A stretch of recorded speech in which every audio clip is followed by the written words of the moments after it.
Confessions of an Economic Hitman by John Perkins. So this book that I have right here is the third edition, it says right there, of the original novel Confessions of an Economic Hitman, which was published in 2004. I would recommend buying the third edition just because, it has the new stuff plus the old stuff, but if you just want to read the original book, that's out there too. I'll drop the Amazon links for it down below. And this is essentially an autobiography of John Perkins, in which this is an expose of his life, in which he worked as a chief economist for various different firms around the world, and his job was to create inflated economic forecasts to help cheat developing countries out of their resources and out of their money.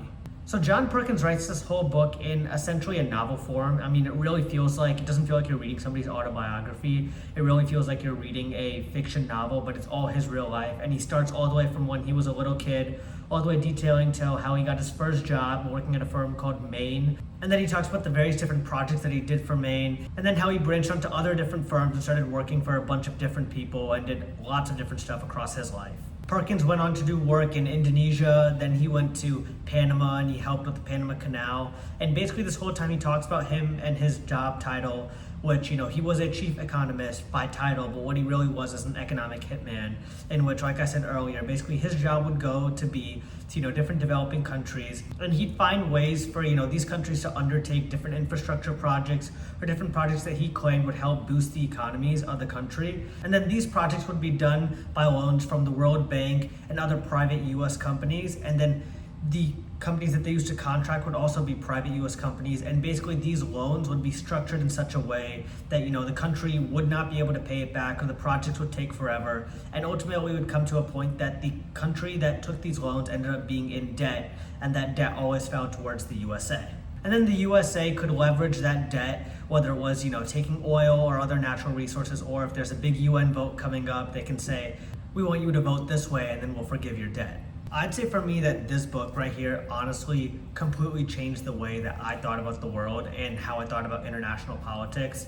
A lot of people are always wondering, why is it that so many developing countries that have so much foreign investment in them, they just simply can't seem to increase. And this opened my eyes to how the EHM strategy is just probably one of many different techniques used by superpowers, such as the USA or China, to essentially use these smaller countries and use their resources to help further US benefit, while also keeping these countries down so that they don't end up being a threat towards the US's dominance. Perkins also talks about in the beginning and towards the end of the book how there's actually a lot of people out there who think that Perkins just made the whole story up, because obviously when doing this kind of work he signed NDAs and different disclosure agreements, but what he also said was that this book acts as his insurance policy. If he was to die untimely due to him exposing this, it would 100% confirm everything that he said is true, and also it would increase book sales, which is pretty much the last thing that any of these private firms want, because it would only draw more attention to the work that they're doing.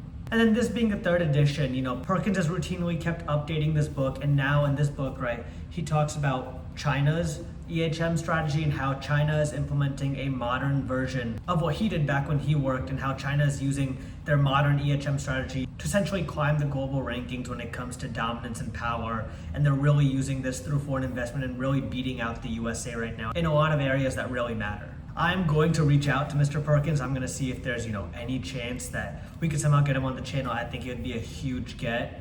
So I'm going to keep my fingers crossed for that. I'm going to reach out if anybody's watching this video. If you want to help me out, maybe throw him a little email on his website. I'll link that down below. That'd be greatly appreciated. I think having Mr. Perkins on the channel would be an awesome interview and an awesome conversation that I would love to have. That's all I have for today. Thank you so much for watching. Read Confessions of an Economic Hitman. I hope we'll get Mr. Perkins on the channel, and I'll see you guys in the next one.